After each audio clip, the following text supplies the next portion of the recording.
صباح الخيرات. ازيكم؟ يا رب تكونوا بخير وسعادة. في الفيديو اللي فات اتكلمنا عن علاقتنا بالأكل وازاي ناكل اللي بنحبه بس بطريقة صحية تفيدنا ما تضرناش.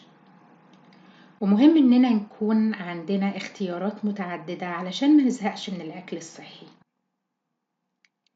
النهاردة حبيت أشارككم فطار أنا بحبه لأنه سهل التحضير وفيه سكر، بس سكر فاكهة طبيعي، وفي نفس الوقت فيه بروتين، وهو البانكيك بالشوفان والموز بدون سكر إضافي. كمان الفطار ده خالي من الجلوتين للناس اللي عندها حساسية ضد الجلوتين. ممكن تشتروا الشوفان من العطار أو أي سوبر ماركت. أنا بشتريه أو بيبقى كبير، حبات كبيرة، بطحنه في الفود بروسيسور اللي هي محضرة الطعام. تعالوا نشوف المقادير. موزة مستوية وبيضة ونص كوب معياري شوفان مطحون ونص معلقة قرفة مطحونة ومعلقة بيكنج باودر. ممكن تبدلوا القرفة بفانيلا أو ماء ورد على حسب الرغبة. المقادير دي لفرد واحد، وممكن تضاعفوا المقادير على حسب عدد الأفراد في البيت.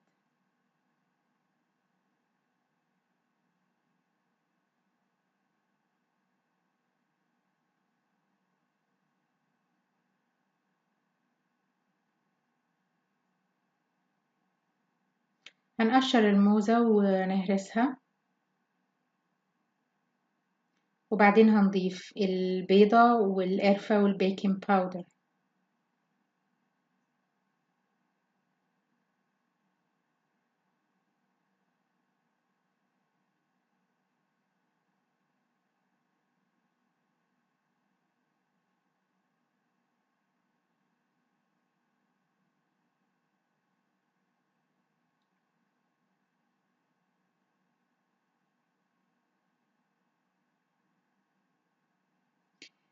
أنا بضيف الشوفان بالتدريج علشان نوصل لقوام زي اللي هنشوفه دلوقتي.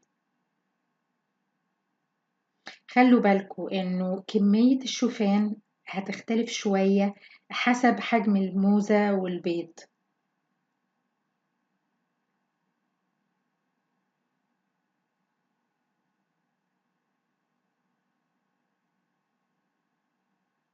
كمان ممكن تستخدموا الخلاط في خلط المكونات.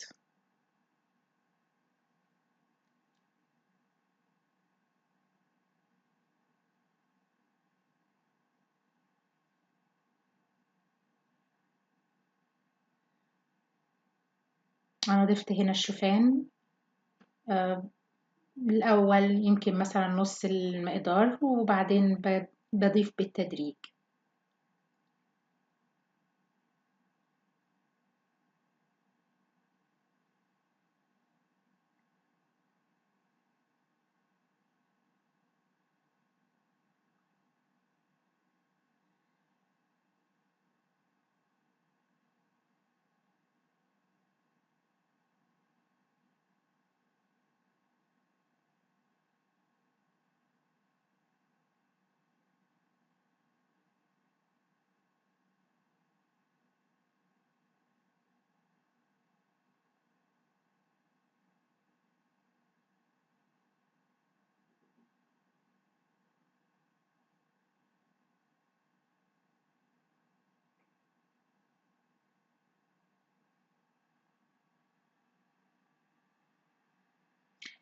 محتاجين طاسة بانكيك وسباتيولا أو المعلقة الكبيرة اللي هي اللي بنقلب بيها البانكيك على الوش التاني. لو مش عندكم مش مشكلة خالص، ممكن تستخدموا أي طاسة وأي معلقة كبيرة. هندهن الطاسة بشوية زيت وننتظر يسخن ونضيف الخليط. الحرارة بتكون متوسطة،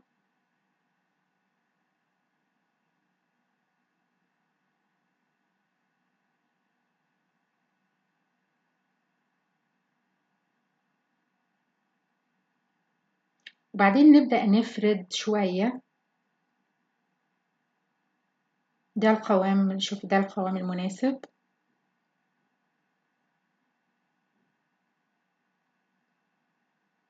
كمان هنلاحظ إن هيبدأ يظهر زي فقاقيع صغيرة، دي برضو علامة تانية على إن القوام مناسب في العجينة.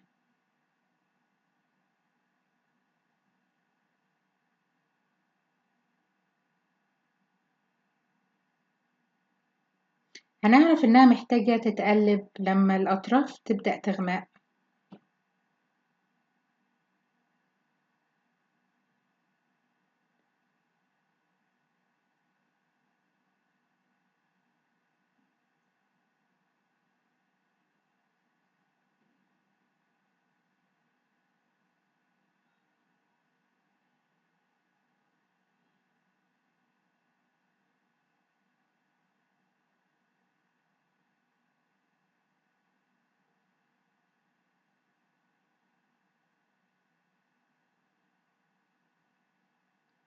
ممكن نعمل زي تيست كده بالسباتشولا ونشوف. لا، كانت لسه منتظرة شوية.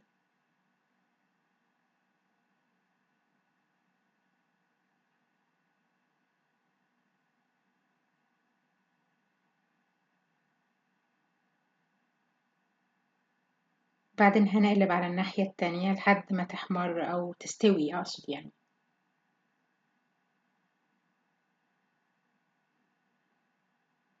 لو شايفين الحجم ده ممكن يغلبكوا شوية في إن انتوا تقلبوها.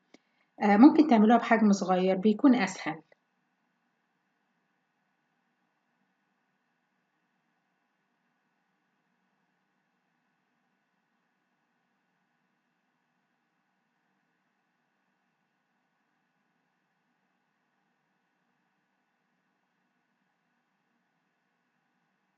ممكن المقدار ده يعمل واحدة كبيرة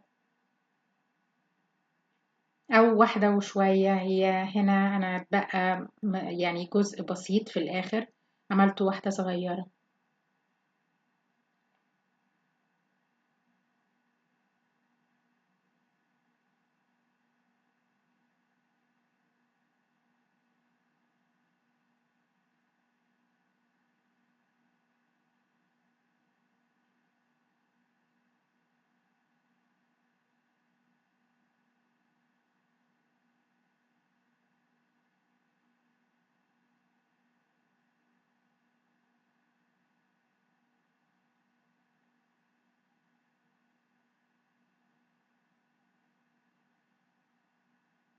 ده الجزء الباقي من المقدار.